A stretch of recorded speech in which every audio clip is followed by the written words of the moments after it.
সকালে ঘুম থেকে উঠেই দেখো কুকুরটা খুঁড়ে কি অবস্থা করেছে। বারান্দাটা এতদিন খুঁড়তো না, আজকে খুঁড়ে কি অবস্থা করেছে। দরজাটা আটকানো থাকে, দেখো কেমনভাবে দরজাটা আটকে রেখেছি। এখান দিয়ে ঢোকে বলে এই তারগুলো দিয়ে বেঁধে রেখেছে, আর তাও কিন্তু এইখানটা ভেঙে ঢুকে গেছে। আবার দেখো এইখানগুলোও পায়ে করে আছড়েছে। দেখো কি অবস্থা করেছে ও দরজাটার। শুভ সকাল বন্ধুরা, এখন বাজে 6টা। আর প্রত্যেক দিনের মতো আজও আমি সকাল সকাল উঠে সামনের গেটটাকে আগে খুলে দিচ্ছি। সামনের গেটটা খুলেই সোজা চলে আসলাম বারান্দাটাকে ঝাঁট দিতে।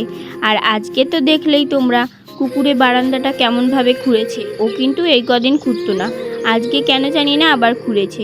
আর দেখো আমি ঝাঁটা দিয়ে ভালো করে এপাশটা ঝাঁট দিয়ে আর যেই মাটিগুলো খুঁড়েছিল সেগুলোকে এক জায়গায় জড়ো করে দিলাম। হাতে করে একটু ভালো করে জড়ো করে দিচ্ছিলাম যাতে পরে ওখানটা জল ছিটছিড়ি দিয়ে নেতা দেওয়া যায়। আর দেখো আমি বারান্দাটা কিন্তু ভালোভাবে ঝাঁট দিয়ে নিচ্ছি। আমি ততক্ষণ বারান্দাটা ঝাঁট দিতে লাগি, তোমরা ততক্ষণ আমার সাথে থাকো। আর জানো তো বন্ধুরা, আমাদের এই বারান্দাটা না অনেকই বড়, সেই জন্য ঝাঁট দিতে কোমর ব্যথা হয়ে যায়। কিছু করার নেই, আমাকে তো তাও ঝাঁট দিতে হবে। আর দেখো বাইরেটা না পুরো শুকিয়ে গেছে রাস্তাটা। ওই মানুষ চলাচল করছে, যেখানটা দিয়ে মানুষ যাচ্ছে সেখানটাই শুধু শুকিয়ে গেছে, আর ও পাশ থেকে কাদা কাদা রয়েছে। আর বাড়ির সামনেটাও আমি একটু ভালোভাবে ঝাঁট দিয়ে দিলাম। বারান্দা ঝাঁট দিয়ে চলে আসলাম যেখানটা কুকুরে খুঁড়েছিল, ওইখানটা দেখো ভালো করে একটু জল ছিটছিড়ি দিয়ে দিচ্ছিলাম যাতে যখন নেতা দিতে যাব তখন মাটিটা বসে যাবে। Welcome back to my channel Priyanka simple house wife. তোমরা সবাই কেমন আছো? আশা করছি খুব ভালো আছো। তোমাদের ভালোবাসায় আমি খুব ভালো আছি। আজকে সকালে এই ঘুম থেকে উঠে রাস্তায় আর হাঁটতে যাইনি, চলে এসেছি ছোট্ট আমার বাইরের সেই রান্নাঘরটায়। আর দেখো রান্নাঘরের গাছে কিন্তু অনেক ফুল ফুটেছে। ওই দেখো একটা জবা ফুল ফুটেছে, এদিকে আবার কৃষ্ণকমল ফুল ফুটেছে। আর বাইরের প্রকৃতিটা দেখো কত সুন্দর লাগছে। এই দেখো রান্নাঘর থেকে বাইরের প্রকৃতিটাও দেখতেও কিন্তু খুব সুন্দর। দেখো চারিপাশটা খুবই সুন্দর লাগে। আর আমার ফুল গাছগুলো তো তোমরা দেখেইছো। আর এই দেখো ফুলটা দেখো কত সুন্দর ফুটেছে। আর দুটো পিঁপড়ে দেখো ঘোরাঘুরি করছে। আর আমার রান্নাঘরের সামনেও কিন্তু অনেক ফুল গাছ আছে। এই দেখো এই লাইনে যতগুলো দেখছো ফুল গাছ, এই লাইনে দেখছো যতগুলো সবই ফুল গাছ। বেশি বকবক না করে চলো আগে বাড়িতে যেয়ে বাসি কাজগুলো আমি সেরে নিই। আর রান্নাঘর থেকে সোজা চলে আসলাম কলপাড়ে। আর কলপাড়ে এসেই দেখো থালা বাসনগুলো কিন্তু আমি মাজতে শুরু করেছি। প্রত্যেক দিনের ডিউটি থালা বাসন মাজা, সেটা তো আমাকে করতেই হবে, তাই না? আর এই থালাটা দিয়ে ওই যে তরকারি চাপা দিই, সেই জন্য ওতে কালি কালি হয়ে গেছিলো, তাই একটু ভালো করে মেজে নিচ্ছিলাম। থালা বাসনগুলো আমি আগে মেজে নিই, তোমরা ততক্ষণ ভিডিওটা দেখতে থাকো।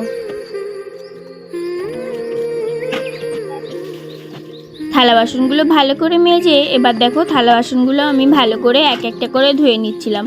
আর আজকে তো বেশি থালা বাসন ছিল না, সেই কারণে বেশি সময়ও লাগছিল না বাসনগুলো মাজতে। আর দেখো থালাগুলো ধুয়ে এই গামলার ভেতরে যে ভাতের নুড়িগুলো ছিল সেগুলোকেই আমি ভালোভাবে ধুয়ে নিচ্ছিলাম। আর নুড়িগুলোও কিন্তু আমার ভালোভাবে ধোয়া হয়ে গেছে। আর এই গামলাটাকেও ভালো করে ধুয়ে নিলাম। বাসনগুলো রেখে কলপাটটাকে আবার চলে আসলাম ভালো করে ধুতে। আর দেখো কল চেপে চেপে আমি কলপাটটাকে ভালো করে জল দিয়ে ধুয়ে দিচ্ছিলাম। আর আজকে তো বেশি নোংরা হয়েছিল না, বেশি থালা বাসনও ছিল না, সেই কারণে বেশি নোংরাও হয়েছিল না। কলপাটটা ধুয়ে সোজা চলে আসলাম বাইরে। আর বাইরে এসেই আমার উনুনটাকে ভালো করে নেতা দিয়ে দিচ্ছিলাম। আর আমার এই উনুনটাতে না শুধু লাল মাটি দিয়েই কিন্তু নেতা দিই, গোবর দিয়ে আর নেতা দিই না। যখন বারান্দা নেতা দিই তখন কিন্তু গোবর দিয়ে মাটি দিয়ে দিই। আর এই উনুনটাতে শুধু লাল মাটি দিয়েই দিই, কেন বলো তো? কারণ উনুনটা এই লাল মাটি দিয়ে নেতা দিলে না যখন শুকিয়ে যায় তখন উনুনটা পুরো সাদা হয়ে যায়, দেখতেও কিন্তু সুন্দর লাগে। আর এই বারান্দাটাই থাকে তো সেই কারণে। আর এই উনুনটা নেতা দিতে গেলে না আমি একবার দিই না, 2-3 বার দিই, তারপরে আমার কাছে উনুনটা দেখতে ভালো লাগে। আর উনুনটাও দেখো নেতা দেওয়া কিন্তু হয়ে গেছে। এবার উনুনের চারপাশটাও একটু ভালো করে নেতা দিয়ে দিচ্ছিলাম। বাইরের সব কাজ গুছিয়ে সোজা চলে আসলাম ঘরে। আর ঘরে এসেই যে বাসি বিছানাটা পড়েছিল সেটাকেই ভালো করে আমি গুছিয়ে নিচ্ছিলাম। আর এই মশারিটা তোমরা তো প্রত্যেক দিন দেখো আমি এখানেই রাখি আর এইভাবেই কিন্তু গোছাই। আর ওই যে খাটের পরে দুটো বোতল দেখছো, ওই বোতল দুটো আমরা যখন ঘুমাই তখন কিন্তু নিয়ে শুই। মাঝে মাঝে রাত্রিরে খুব জল তৃষ্ণা পাই, সেই সময় নামতে নামতে না প্রচণ্ড গলা শুকিয়ে যায়, সেই কারণে বিছানার মধ্যেই কিন্তু জল নিয়ে শুই আর নামি না। আর আমার না একা একা খাটের নিচে নামতে ভয় লাগে, বর থাকে তাও কিন্তু আমার কেন জানি না ভয় লাগে, সেই কারণে আমি একবার যদি বিছানায় উঠি আর নামি না বিছানার থেকে, সেই সকাল হবে তারপরে কিন্তু নামি। আর দেখো বালিশ আর কাঁথাটা ভালো করে গুছিয়ে ওই চার্জারটাও ওখানে ভালো করে গুছিয়ে রেখে দিলাম। বিছানাটা ভালো করে এই ঝাঁটা দিয়ে ঝেড়ে ঝেড়ে পরিষ্কার করে নিয়ে বাইরে পর্দাটা খুলে দিয়ে আসলাম। আর দেখো বিছানাটাও গুছিয়ে কিন্তু সোজা চলে আসলাম কলপাড়ে মাছ কুটতে। আর আজকে না আমার বর 6টা মাছ মেরেছিল, এই দেখো 4টে, 5টা কই মাছ আর একটা শিঙি মাছ। আজকেও বলছিল যে আজকে আমি একটা কই মাছ ভাজা খাবো, সেই কারণে আমি বললাম তাহলে 4টের বদলে আর 2টো দাও, ভেজে দেবো।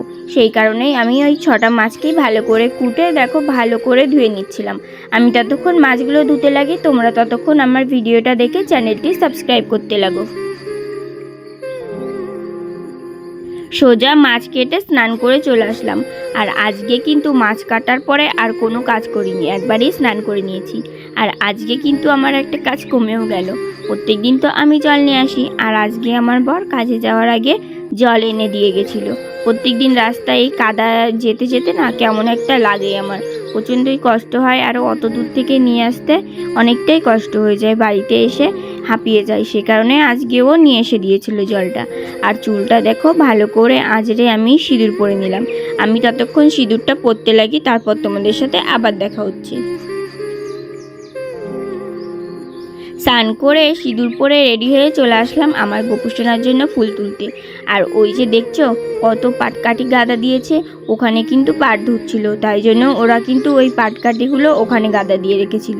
আর দেখো সাদা ফুল তুলে, আমার ওই কৃষ্ণকমল ফুল তুলে, তুলসী পাতা তুলে আমি সোজা চলে আসলাম বাড়ি। আর এই দেখো কত ফুল তুলেছি আজকে, দেখেছো? আজকে কিন্তু গাছে একটাই জবা ফুল ফুটেছিল। এই দেখো আমার গোপুসোনাকে কেমন লাগছে তোমরা বলো।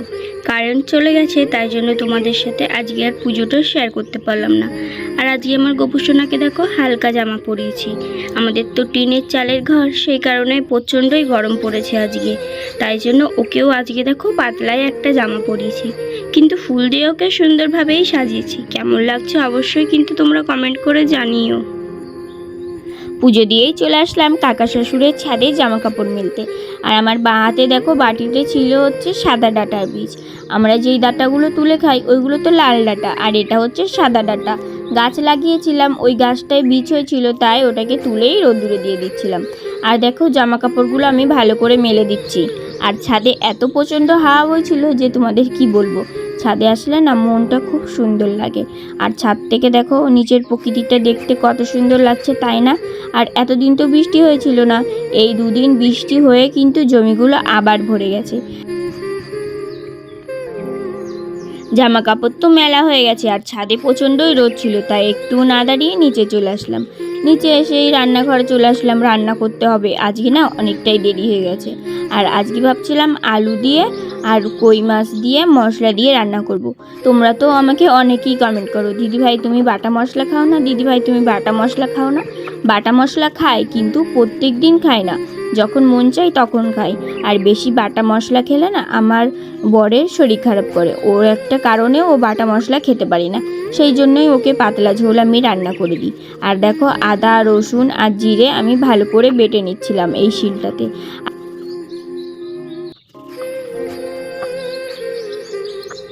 আমার তো আর তোমাদের মতো মিক্সচার নেই যে মিক্সচারে মশলা করব, তাই জন্য আমি এই শিলনোড়াতেই মশলা করি।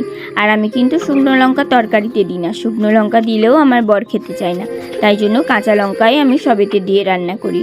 আর কে কে এরকম শিলনোড়াতে মশলা বাটো অবশ্যই কিন্তু কমেন্ট করে জানিও। আর এই লঙ্কাগুলো জানো তো তুলে না হাতটা আজকে প্রচণ্ডই জ্বালা করছিল। আর দেখো আমার বাটা মশলাগুলো বাটা হয়ে গেছে, এবার আমি মাছগুলোতে ভালো করে লবণ হলুদ মাখিয়ে নিচ্ছিলাম। মাছগুলো আগে আমি ততক্ষণ লবণ হলুদ দিয়ে ভালো করে মাখিয়ে নিই, ততক্ষণ তোমরা আমার ভিডিওটা দেখতে থাকো।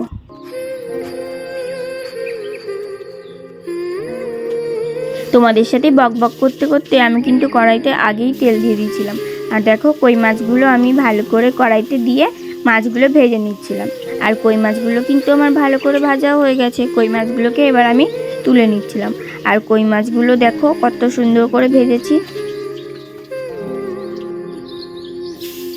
মাছের ঝোলে যদি মাছ দেওয়া হয় তখন কি হয় বলো তো, এই মাছগুলো না বেশি ভাজতে নেই, অল্প করে ভাজলে তাহলে মাছটা ভালো লাগে। আর যদি বেশি করে ভাজা হয় তাহলে মাছটা খেতে ভালো লাগে না।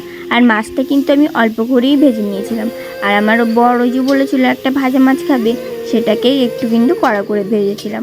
আর সব মশলাগুলো দিয়ে আমি কিন্তু কড়াইতে লবণ আর দিয়ে দিয়েছিলাম হলুদ, তাই দিয়ে ভালো করে নাড়াচাড়া করে নিচ্ছিলাম। আর এই মশলা কষাতে কষাতে না আমার এত হাঁচি হচ্ছিল যে কি বলবো তোমাদের। আমার কি বলো তো, এই মশলা যখন কষাই তখন হাঁচি হয়, আবার যদি ঘরে বাইরে ঝুল ছাড়ি তখন ওই যে নোংরাগুলো নাকে গেলে তাও কিন্তু আমার হাঁচি হয়। আর দেখো আলু দিয়ে মশলাগুলো আমি একসাথে ভালো করে কষিয়ে নিয়েছি। মশলাটা কষিয়ে কিন্তু আমি কড়াইতে জল দিয়ে ঢাকা দিয়ে দিয়েছি। আর এপাশে দেখলাম ভাতটা হয়ে গেছে। আর ভাতটাকে আমি এখন দেখো উপর দিয়ে দিচ্ছি। আর ওই বাইরের উনানটাতে রান্না করলে দেখো তো হাঁড়িটার কি অবস্থা হয়ে যায়। আর এখানে উনানে রান্না করলে হাঁড়িটার আর কোন রকম খারাপ অবস্থা হয় না, ওই হাঁড়ির পেছনটা গোল করেই কিন্তু কালি পড়ে। আর দেখো তরকারির আলুগুলো আমার ভালো করে সেদ্ধ হয়ে গেছে। এবার আমি তরকারিতে মাছগুলো দিয়ে দিচ্ছিলাম। আর আজকে মাছগুলো না মাছের গায়ে গায়ে কেটে দিয়েছিলাম যাতে মশলাগুলো ভালোভাবে ঢোকে। আর দেখো তরকারিটাও কিন্তু আমার হয়ে গেছে। তরকারিটাকে এবার আমি নামিয়ে নিলাম।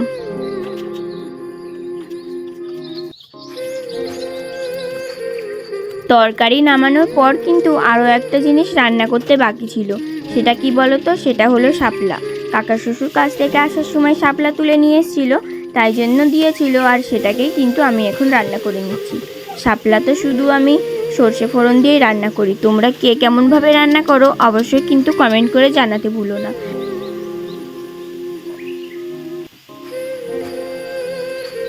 তারপর শাপলাতে হলুদ আর লবণ দিয়ে ভালো করে শাপলাটা আমি নাড়াচাড়া করে নিচ্ছিলাম। আর শাপলাতে কে কী ফোড়ন দাও অবশ্যই কিন্তু কমেন্ট করে আমাকে জানিও। আমি ততক্ষণ রান্নাটা করতে লাগি, তোমরা ততক্ষণ ভিডিওটা দেখতে থাকো।